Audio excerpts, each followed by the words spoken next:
We invented a secret language as kids, and 15 years later, it saved her life. I was scrolling through Rachel's Instagram when I noticed she'd posted 17 photos of sunflowers in the past 3 days, and my stomach sank. Rachel and I had created an emergency code back in high school after her ex turned into a stalker. That's what those sunflowers were. Especially since the caption said, "Look at my garden thriving," when Rachel killed every plant she'd ever owned. The next post was her at a farmer's market with the caption, "Strawberry season is the best," even though she was allergic to strawberries. My chest tightened as I recognized what was happening. Sunflowers meant, "I'm in trouble." Strawberries meant, "Call for help." I immediately called her and she answered on the first ring, sounding weirdly cheerful. "Valerie, hey girl, I'm having such an amazing time at this wellness retreat upstate." "That's great," I said carefully. "Which one are you at?" She laughed, but it sounded forced. "Oh, the one with meditation and yoga. They have these beautiful sunflower fields, and tomorrow we're going strawberry picking." There it was again. Sunflowers and strawberries. "Sounds perfect," I said, trying to keep my voice normal. "Hey, remember that time we went camping at Bear Mountain and got lost?" We'd never been camping at Bear Mountain, but it was part of our code. "Oh my God, yes," she said. We walked 12 miles that day. 12 miles was the code response. Someone was listening to this call, and Rachel was being held against her will. "I might come visit you tomorrow," I said. "Would that be cool?" There was a pause, and then Rachel's voice came back slightly higher. "Actually, they don't allow visitors during the first week. But I've been reading so much here, especially those blue books we used to love." Blue books meant she was being drugged. They serve vanilla cake every night, which is amazing. Vanilla cake meant she didn't know where she was. My hands were shaking as I took notes. I checked her earlier posts with fresh eyes and found more code hidden in normal-looking captions. A photo from Tuesday said, "Missing my silver jewelry today," which meant she was being watched constantly. Wednesday's post about loving these 6 a.m. wake-up calls meant there were 6 people involved. Thursday had a picture of her meal with, "The food here reminds me of summer camp," which was our code for barely edible, and "Can't wait to go swimming in the lake," when we both knew Rachel was terrified of lakes because she couldn't swim. Her most recent post from an hour ago made my blood run cold. It was a selfie with the caption, "Having so much fun with my new friends, especially the girl who reminds me of Jessica from 10th grade." Jessica was a girl from our 10th grade class who was kidnapped and murdered. I drove to Rachel's apartment and found her laptop still open on her bed, showing a website for Life Renewal Institute that looked professional, but had only been created 2 weeks ago according to the page source. Her search history showed she'd been researching someone named Dr. Desmond before the website appeared. I Googled him and found old news articles about a psychiatrist who'd lost his license for experimenting on patients without consent. He'd disappeared 5 years ago. The website had testimonials from dozens of women, all around our age, all talking about finding themselves at this retreat.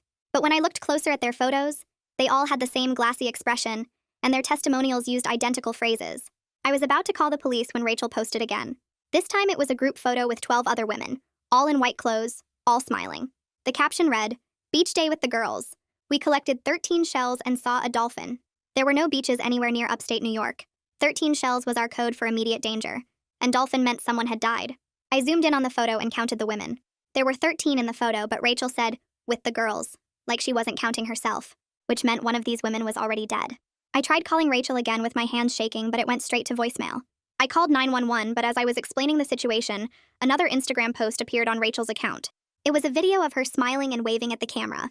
"Hey everyone, just wanted to let you know I've decided to extend my stay here indefinitely. This place has changed my life and I'm going to help them expand to new locations. Valerie, I especially think you'd love it here. Check your mailbox tomorrow for a special invitation."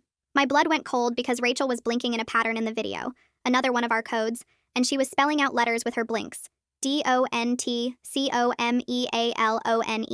I grabbed my phone and started taking screenshots of everything, my fingers moving fast across the screen as I captured the video, the caption, every comment. I created a new folder on my laptop and labeled it with today's date, then started dumping all the screenshots inside while my brain shifted into the organized mode I used for journalism projects back in college. My hands were still shaking, but at least now I had something to do, some way to fight back against the fear that wanted to freeze me in place. I went back through every single one of Rachel's posts from the past week and took screenshots of those too, making sure I had copies of everything before it could disappear.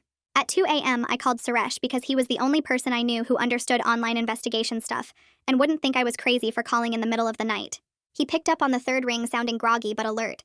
I didn't even say hello, just started talking fast about Rachel and the codes and the video with the blink pattern. He didn't interrupt once, just listened to everything I said. And when I finally stopped to breathe, he told me to send him every screenshot I had while he booted up his computer. I could hear him moving around, the sound of a chair scraping across the floor, and I felt a tiny bit less alone knowing someone else was awake and helping.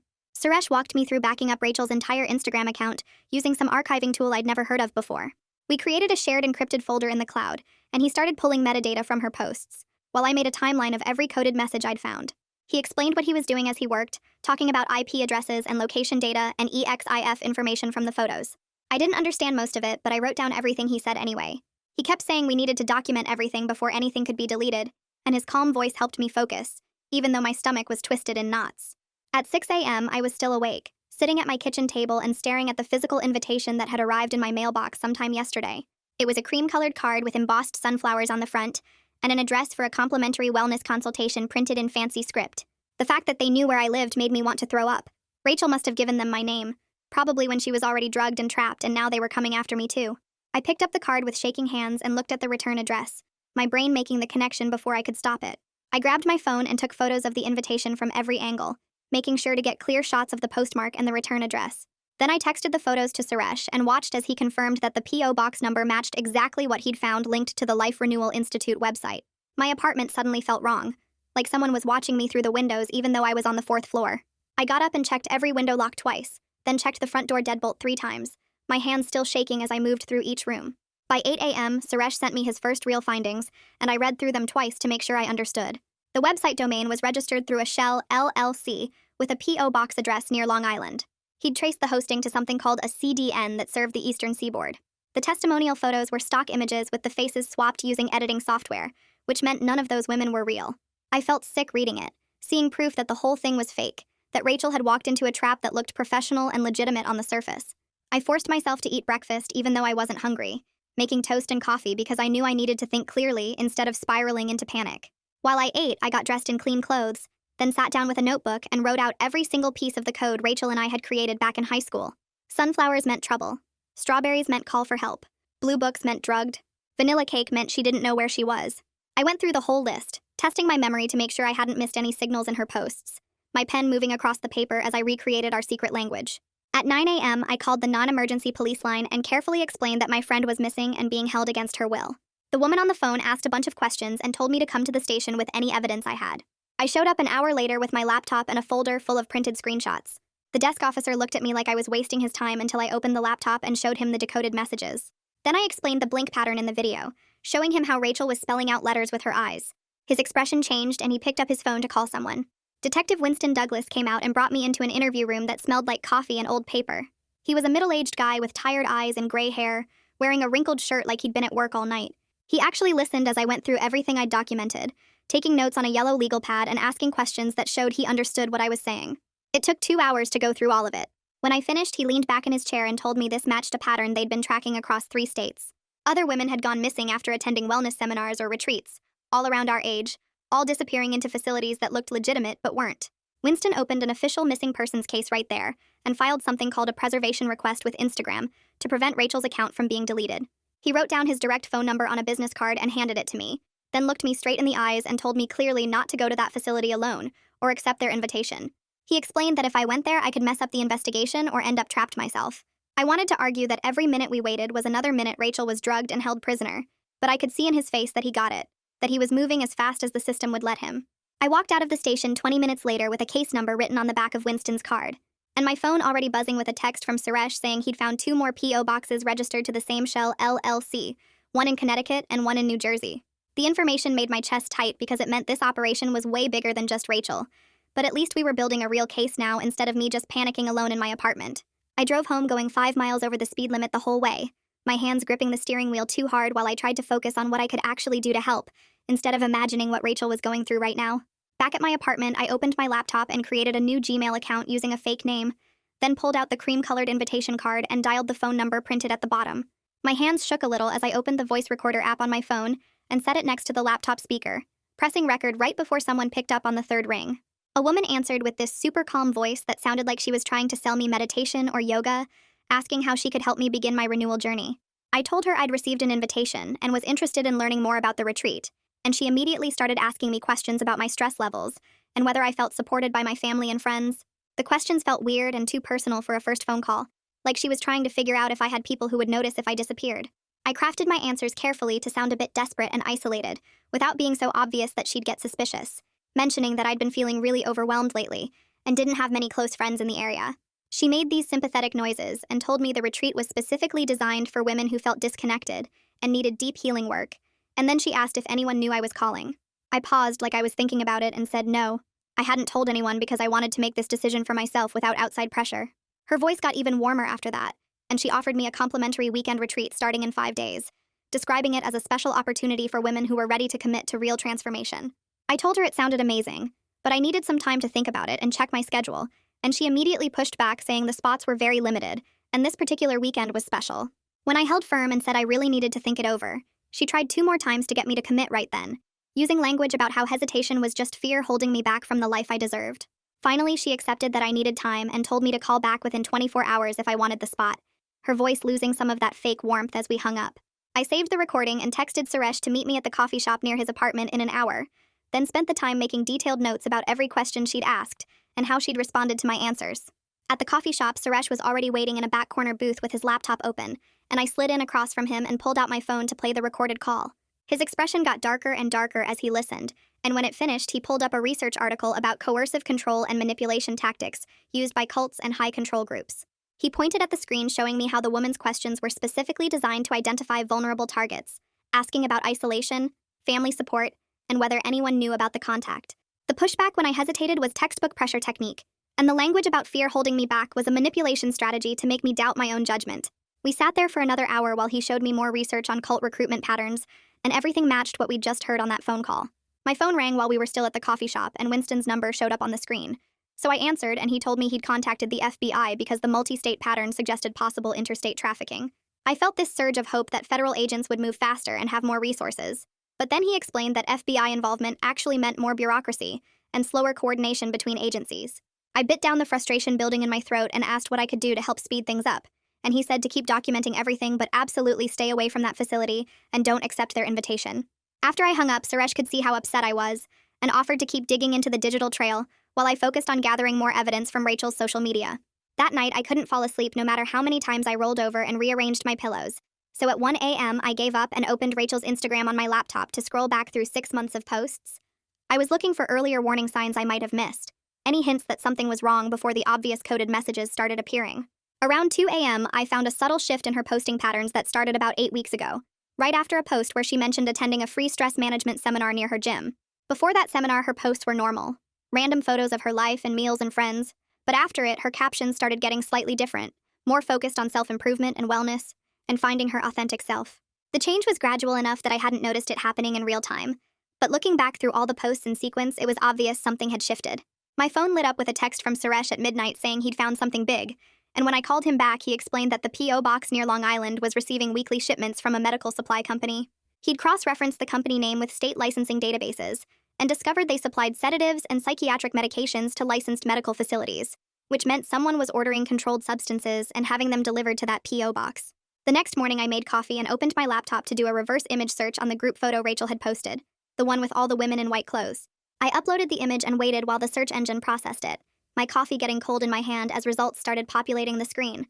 2 of the women in that photo appeared in missing persons databases, one from Virginia and one from Pennsylvania. Both reported missing within the last 4 months after telling family they were attending wellness retreats. My hands were shaking so badly I almost dropped my phone as I screenshot the missing persons reports and sent them to Winston with a message explaining what I'd found. He called me back 50 minutes later, sounding way more urgent than before, telling me he was escalating the case and bringing in a task force to coordinate with the other jurisdictions. But then he said I needed to not make any more contact with the facility until they could get surveillance authorization from a judge, which could take several more days. I agreed because I knew arguing wouldn't help, but I felt physically sick knowing Rachel was drugged and watched while we waited for paperwork to get approved. I spent the afternoon on Facebook searching for the families of the 2 women I'd identified from the photo, finding their pages and crafting careful messages, asking if they'd heard from their daughters recently and mentioning I might have information. One of the mothers responded within minutes, her message desperate and asking me to please tell her anything I knew about where her daughter might be. I called her within 5 minutes and she picked up before the first ring finished. Her voice cracked as she said hello, and I could hear she'd been crying for hours. I explained who I was and how I found her daughter in the photo Rachel posted, describing the Instagram codes and what they meant. She started sobbing so hard I could barely understand her words. Something about police saying her daughter went voluntarily, and they couldn't do anything about an adult choosing to attend a retreat. I asked if her daughter had ever mentioned anything about stress management seminars or wellness programs before she disappeared, and the mother said yes. About 4 months ago, she went to a free seminar at a community center. After that seminar, her daughter started talking about finding herself and needing to reset her life. Then 3 months ago, she said she was going to a retreat upstate and would be out of contact for a while. The mother never heard from her again except for a few text messages that didn't sound like her daughter's normal way of writing. I took detailed notes while she talked, asking about the seminar location and any names her daughter mentioned. She gave me everything she could remember, and I promised to share what I found with the detective handling Rachel's case. After we hung up, I immediately called Winston and explained about the Virginia missing persons case, giving him the report number and the mother's contact information. He listened without interrupting, and when I finished, he said this changed everything, because now they had a pattern spanning multiple states. I sent him screenshots of both missing persons reports while we were still on the phone, and he said he'd contact the other jurisdictions immediately to coordinate. Suresh texted me 10 minutes later saying he found a third P.O. box registered to the same shell company in Connecticut, and a fourth one in New Jersey. I forwarded that to Winston too, and watched the case grow from my missing friend into something way bigger and more organized. I spent the next hour searching for any journalism contacts who might cover this kind of story, and remembered a former colleague had interviewed an investigative reporter who specialized in predatory wellness scams. I found her email and sent a carefully worded message explaining I had information about a fake retreat operation and asking if she'd be willing to talk off the record. Laura Hendricks responded within 30 minutes saying she could meet me the next morning at a coffee shop downtown. I showed up early and recognized her immediately from her author photo, a woman in her 50s with sharp eyes that seemed to catalog everything in the room. She ordered coffee and listened to my entire story without taking notes, just absorbing every detail with the focus of someone who'd heard similar things before. When I finished, she leaned back and told me she'd been tracking unlicensed practitioners running fake wellness retreats for 3 years. She said they preyed on women going through difficult times, promised transformation and healing, then isolated them and drained their bank accounts before shutting down and relocating. Most victims were too embarrassed to report what happened, and the operators moved fast enough that she could never publish before they disappeared.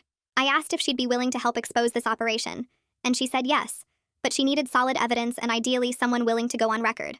I told her I'd go on record eventually if it helped get Rachel out safely, and she nodded like that was the answer she expected. She gave me her direct cell number and said to call her immediately if anything developed, because media pressure could move things faster than waiting for the legal system. That evening, Suresh picked me up and we drove to the P.O. box location with cameras and a thermos of coffee. We parked across the street with a clear view of the boxes and settled in to watch. For 2 hours, nothing happened except regular mail carriers making deliveries. Then around 6, a black van with no company logos pulled up to the curb. A man in jeans and a plain jacket got out and opened one of the P.O. boxes using a key, loading several packages into the back of the van without signing anything or showing ID. Suresh took photos of the van's license plate and the man's face while I recorded video on my phone. The van pulled away, and we followed it at a distance, staying back far enough that we wouldn't be obvious but close enough to track where it went. It headed east through rush hour traffic, and we almost lost it twice at red lights, but managed to keep it in sight. After 40 minutes, the van merged onto the highway heading toward the coast, and Suresh said it looked like they were going to the ferry terminal. We followed until heavy traffic made us lose visual contact, but we were close enough to confirm the van was definitely heading toward the water. Suresh pulled over and opened his laptop, searching for maps of barrier islands accessible by ferry from this area. He found 3 possibilities, all with private properties large enough to house some kind of facility. I called Winston from the car and explained what we'd just seen, the black van picking up packages and heading toward the ferry terminal. He sounded frustrated when he told me that tailing suspects was dangerous and could compromise the investigation if we got spotted. I started to argue, but he cut me off and said the ferry terminal lead was valuable, and he'd coordinate with the Marine unit to investigate properties on the barrier islands. He made me promise not to follow any more vans or do anything else that could alert the operation we were investigating them. I agreed, but felt useless just waiting while Rachel was drugged and trapped somewhere. The next morning, Winston called and I could hear the frustration in his voice before he even started talking.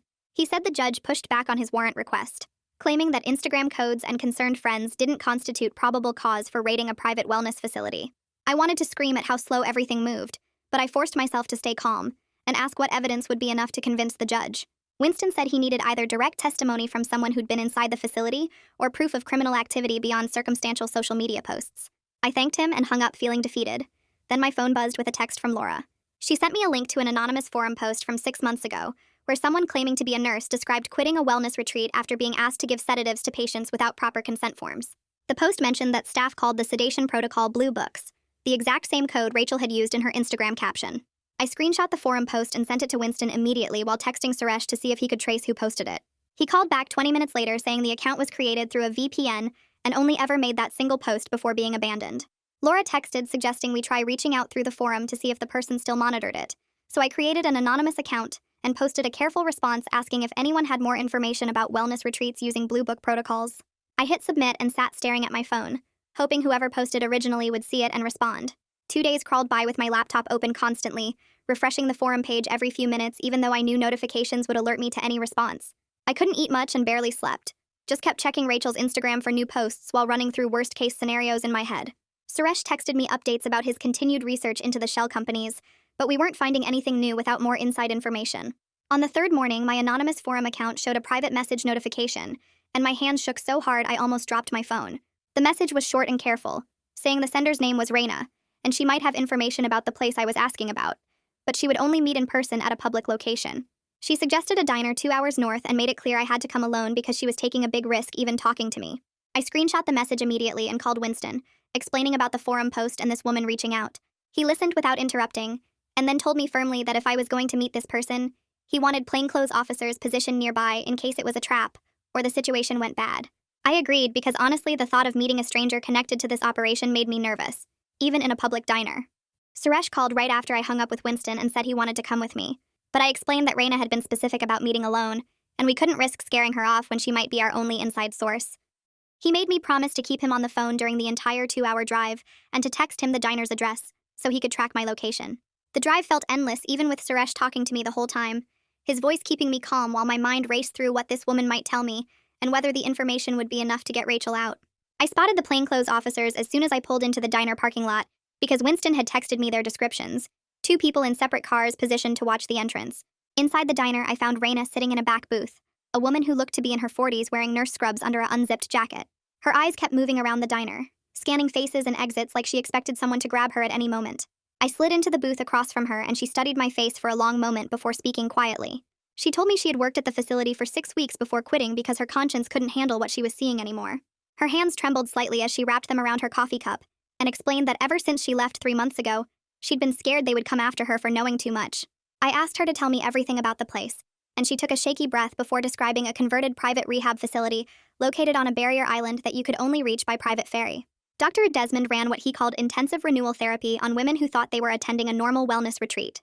The women got gradually sedated over their first few days there, then isolated from any outside contact, while being put through experimental treatments that Reina said felt more like psychological torture than therapy. She grabbed a napkin from the dispenser and started sketching a rough layout of the facility, marking where the women's rooms were located, where medications got stored in a locked cabinet, and where security watched camera feeds from a central monitoring station. Reina mentioned that renewal weekends happened twice a month when new women arrived by ferry, and others supposedly got released, though she suspected some women never actually left the island. Her pen paused over the napkin and she added one more detail that made my stomach turn, telling me the facility had an industrial incinerator that was officially for medical waste disposal. She had seen them burning what looked like personal belongings and documents one night when she worked a late shift, not medical waste at all. I kept my voice steady even though I felt sick, and asked her about the security patterns and how many staff members worked there at any given time. Reina said there were usually 6 people on site including Dr. Desmond himself, with 2 security guards who rotated through 12-hour shifts and 3 medical assistants who handled the daily sedation protocols and basic patient care. She described the security as serious but not like military level, mostly depending on the island's isolation, and keeping the women too drugged to think clearly enough to plan any kind of escape. I pulled out my phone and asked if I could record what she was telling me, and she hesitated before nodding and giving permission. She talked for another 20 minutes about specific details of how the facility operated, the fake intake paperwork they used, and the supply chain for medications. Before she stood to leave, she made me promise that if she gave a formal statement to the police, they would guarantee her some kind of protection from retaliation, because she was genuinely scared of what Dr. Desmond might do to someone who exposed his operation. Then she leaned across the table and warned me in an urgent whisper that Dr. Desmond had been talking about shutting down this location soon because he was getting worried about too much exposure, which meant Rachel and the other women might get moved somewhere else or worse. I waited until Reina left the diner before rushing out to the parking lot and calling Winston immediately, my words tumbling over each other as I explained what I'd just learned. He told me to stay put and that he was driving out to meet Reina himself, bringing a victim advocate and a prosecutor who could discuss possible immunity deals to make her comfortable giving an official statement. I gave him Reina's phone number from our message exchange and watched from my car as she pulled back into the parking lot 30 minutes later when Winston arrived. They talked in his vehicle for over 3 hours while I sat in the diner drinking coffee and trying not to think about Rachel being drugged and trapped on that island. When Winston finally came inside to find me, his expression was grim but determined. He said that Reina's testimony combined with all the missing persons cases we had connected gave him enough evidence for a warrant, but the judge wanted to review everything carefully before signing off on raiding a private medical facility. He estimated it would take 48 hours before they could actually move on the place, and I felt panic rising in my chest because Reina had specifically said the next renewal weekend was in 2 days. That night, I sat at my laptop filing a formal complaint with the state medical board against Dr. Desmond, typing his real name along with the 3 aliases Reina had provided. I attached every piece of evidence we'd collected, the screenshots from Rachel's Instagram, the shell company documents Suresh had found, and Raina's written statement about the experimental treatments. The online form took me an hour to complete because I kept stopping to add more details, knowing this wouldn't result in any immediate action, but it would create an official paper trail. If Dr. Desmond tried to relocate and start over somewhere else, this complaint would follow him and make it harder for him to get any kind of medical credentials. I hit submit at 11:47 p.m. and watched the confirmation screen load, feeling like I'd done something concrete even though I knew bureaucratic processes moved slowly. My phone rang at 2 a.m. and I grabbed it off my nightstand, seeing Suresh's name on the screen. He sounded wired on coffee and adrenaline as he explained he'd been analyzing the video metadata from Rachel's Instagram post for the past 6 hours. The CDN signal data showed the upload had bounced through a cell tower that only served one barrier island off the coast, and when he cross-referenced that location with property records, he found a defunct rehab facility. The facility was owned by another Shell LLC, but it had the same registered agent as the Life Renewal Institute, which meant it was definitely connected to Dr. Desmond's operation. Suresh sent me the property address and GPS coordinates while we were still on the phone, his voice getting more excited as he explained how he'd traced the ownership through 4 different shell companies. I pulled up the coordinates on my laptop and stared at the satellite image of a large building complex on a small island, my chest getting tight as I realized this was where Rachel was being held. After hanging up with Suresh, I couldn't even think about sleeping, so I spent the rest of the night researching everything I could find about that property. The county licensing database had old records from when it operated as a legitimate rehab center, showing building permits and inspection reports dating back 15 years. I found a news article from 5 years ago about the facility closing after multiple health code violations and complaints from former patients about inadequate care. The property had been sold twice since then, each time to a different LLC that I couldn't trace to any real person. The licensing records showed the facility had boat access with a private dock, a helicopter landing pad on the roof, and enough beds for 30 patients spread across 3 floors. Everything about it was perfect for Dr.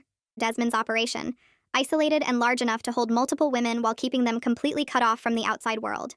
At 8 a.m., my phone rang with a number I didn't recognize, and I almost let it go to voicemail before realizing I needed to maintain my cover as a potential recruit. The same woman with the overly smooth voice from before reminded me about the complimentary retreat weekend starting tomorrow, her tone friendly but with an edge of pressure underneath. She told me they'd love to send a car to pick me up at 10 a.m., making it sound like a generous offer instead of the trap I knew it was. My hands were shaking as I forced myself to sound interested and grateful, telling her I'd decided to accept and asking about what I should bring. She gave me a short list of comfortable clothes and toiletries, emphasizing that I wouldn't need my phone or laptop because the retreat focused on disconnecting from technology. As soon as I hung up, I called Winston, my words coming out fast as I explained that I'd just accepted the pickup. He cut me off immediately and told me absolutely not. There was no way he was letting me go to that facility, his voice harder than I'd ever heard it.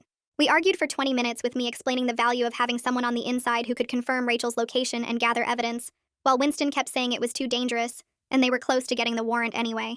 I pushed back about the timeline, reminding him that Raina had said Dr. Desmond was planning to shut down soon, and we might not have another chance. Winston finally agreed to a compromise where I would let them pick me up, but plainclothes officers would tail the vehicle the entire way. If they took me to the ferry terminal heading toward that island, the operation would move immediately with or without the warrant, using the legal concept of urgent circumstances to justify the raid. He made me promise 3 times that I would not get on any boat or go to the actual facility, that the pickup was just to confirm the location, and then his team would move in. Laura called an hour later to tell me her editor had approved a story about predatory wellness retreats and unlicensed medical practitioners, her voice careful as she explained she'd been working on it for the past 2 days. She'd interviewed Raina and 2 of the other rescued women we'd identified, building a solid case about the pattern of abuse. The story was ready to publish as soon as I gave the word, but we agreed to hold it until after the rescue operation, so the media attention wouldn't spook Dr. Desmond into running. Having the article ready felt like insurance, a way to make sure this story got out even if something went wrong with the raid.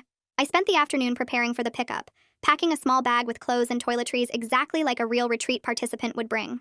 Suresh came over and helped me hide a backup phone in a secret pocket he'd sewn into the lining of my jacket, the device so small it was barely noticeable. He programmed it with emergency contacts and made me practice sending the coded text messages we'd agreed on, where different phrases would signal different levels of danger. Every 2 hours, I was supposed to text him a simple weather update, and if I missed a check-in or sent our panic code phrase, he would alert Winston immediately. Winston and 3 other officers came to my apartment at 6 p.m. to brief me on what to expect and what to do if things went wrong. They gave me a panic button device that looked exactly like a lipstick tube, showing me how to twist the bottom 3 times to activate a silent GPS alert that would bring the entire tactical team to my location. Winston made me repeat the safety protocols 3 times, walking through each scenario of what could happen and how I should respond. He told me that if I felt unsafe at any point, even just a bad feeling, I should activate the panic button and they would come in immediately, regardless of the warrant status or the plan. The way he looked at me when he said it made me realize how worried he actually was, but he wasn't going to stop me because he knew we needed this confirmation. That evening, I was checking my phone every few minutes when Rachel posted a new photo to Instagram. A sunset view from a window with the caption saying she couldn't wait for renewal weekend tomorrow, and everything was about to change. I zoomed in on the image immediately, my eyes scanning every detail until I spotted her reflection in the glass. She was holding up 2 fingers in what most people would think was a peace sign, but I recognized it instantly as our code for the second floor. Her hand was positioned on the right side of the reflection, which meant east side of the building. I screenshot the photo and sent it to Winston along with Raina's layout sketch, my message explaining that Rachel had just confirmed her exact location in the facility.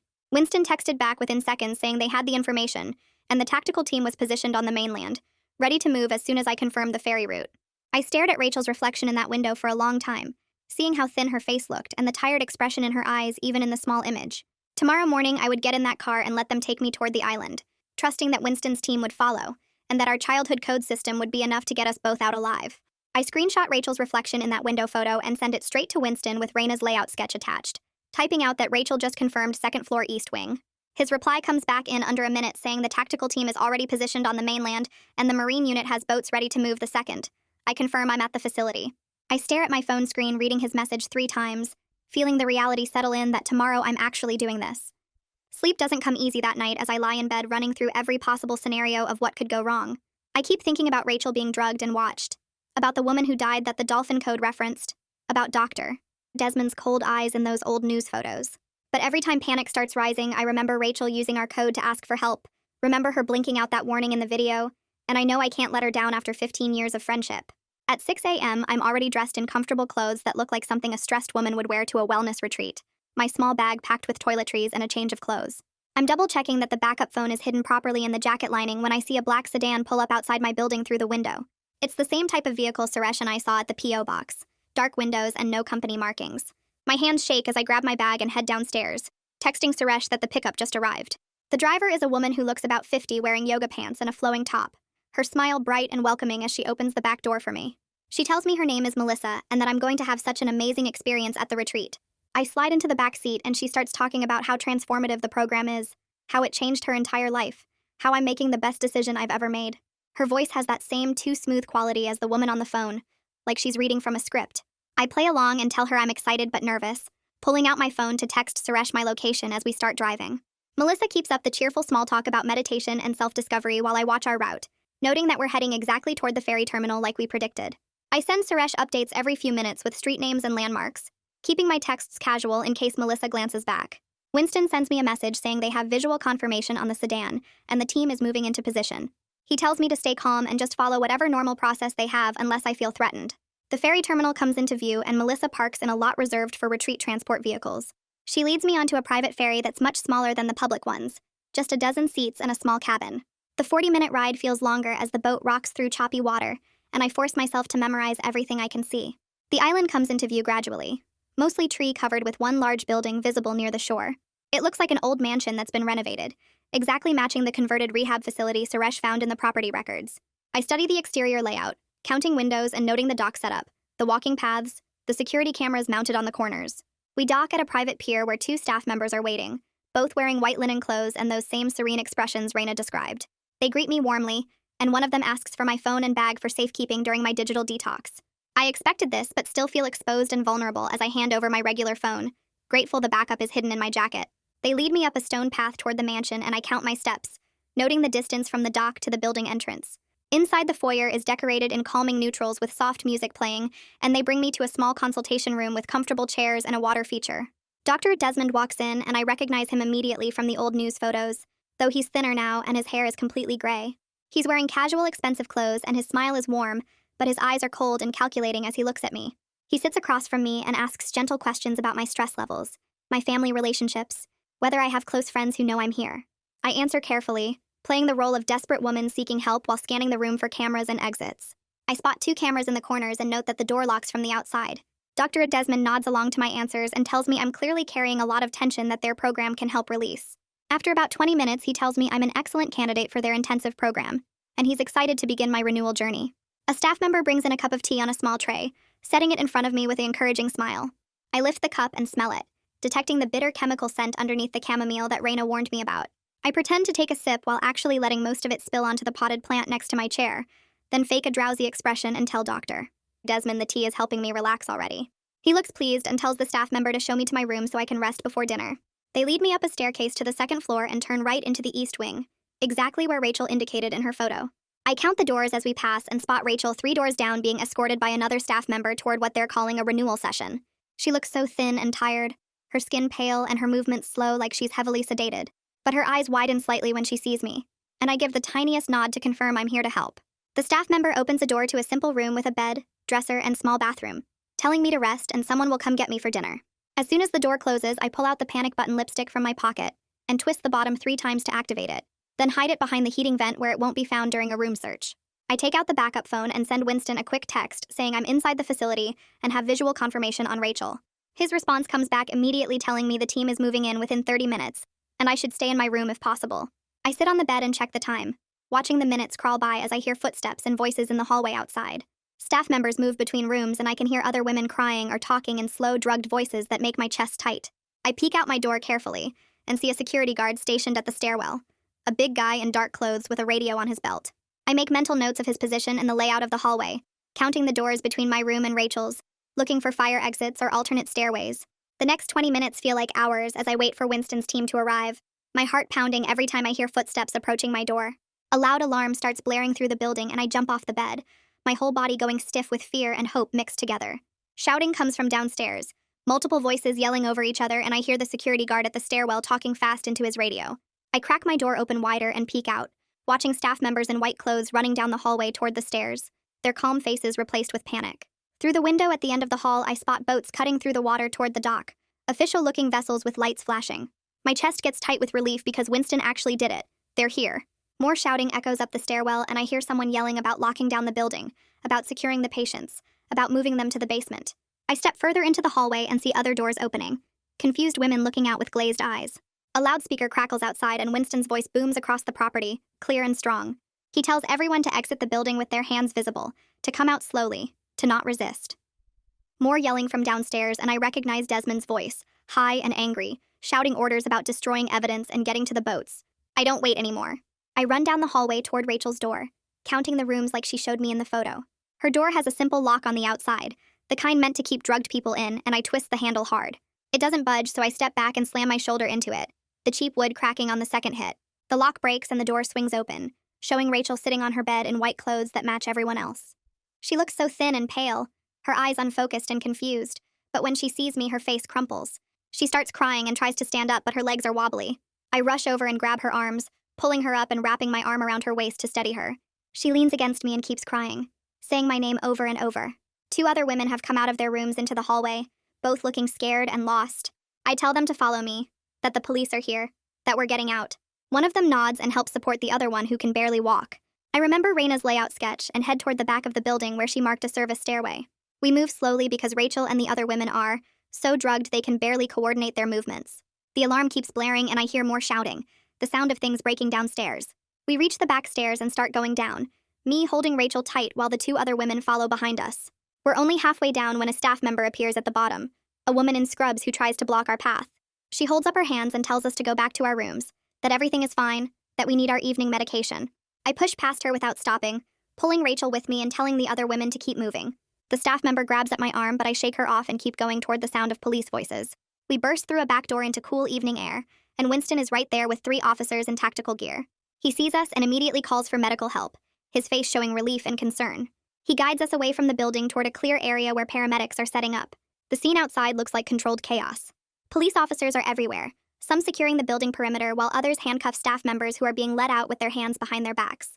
Paramedics have set up a triage area with equipment and stretchers, and more women are being brought out from different exits. I stay right next to Rachel as an EMT in blue gloves checks her pulse and shines a light in her eyes. He asks her questions she can barely answer, then starts an IV line to flush the drugs from her system. Rachel keeps crying and holding my hand, saying she's sorry over and over. I tell her it's not her fault, that I found her, that she's safe now. Winston comes over and crouches down next to us, his face serious. He tells me they found 12 women total inside the facility, all of them showing signs of heavy sedation. They also found extensive records in Desmond's office, detailed notes about experimental treatments and drug combinations.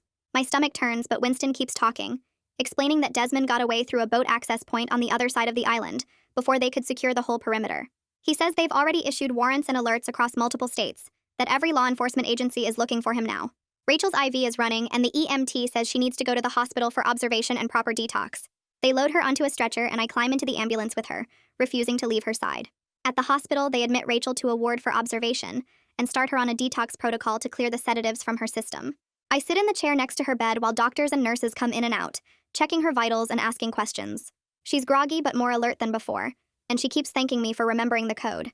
She says she was so scared I wouldn't understand the Instagram messages, that no one would figure it out in time. I hold her hand and tell her I would never forget our code, that I knew something was wrong the second I saw those sunflowers. After the doctors leave, I go to the bathroom and finally let myself break down, crying into my hands while my whole body shakes. I wash my face and pull myself together, then go back to sit with Rachel until she falls asleep. Over the next few days, the case explodes into something huge. The FBI takes over coordination because the evidence shows Desmond was operating facilities in at least 4 different states. Winston calls me with updates, telling me about the investigation expanding, about more victims being identified. Laura's story publishes in a major newspaper with interviews from Raina and 2 of the other rescued women, detailing how the fake wellness retreat operated. Tips start flooding in from people who recognize the pattern, who have family members who disappeared after attending similar programs. The hotline set up for the investigation gets hundreds of calls. Rachel stays in the hospital for 5 days while they monitor her recovery and start her on therapy for the trauma. I visit every day, bringing her real food and sitting with her through the bad moments. 2 weeks later, Rachel is staying at my apartment because she can't go back to her place yet, can't handle being alone. She's getting stronger every day, going to therapy 3 times a week and slowly starting to feel like herself again. We've created new emergency codes that don't rely on social media because she can't look at Instagram without having panic attacks. Winston calls one afternoon to give us an update. They've arrested 4 staff members who worked at the facility and shut down 2 other locations connected to Desmond's network. Desmond himself is still out there somewhere, but Winston says they're confident they'll find him eventually. Rachel and I are planning a real vacation once she's strong enough to travel. Somewhere with beaches and sunshine, no wellness retreats or meditation or sunflowers. Just the 2 of us rebuilding the trust and friendship that saved her life, proving that the secret language we invented as kids 15 years ago was worth remembering. And that is the takeaway from this one. I try to make sure there is always something useful tucked inside the story. If even one small thing stood out to you, I am happy. Subscribe so you do not miss the next one.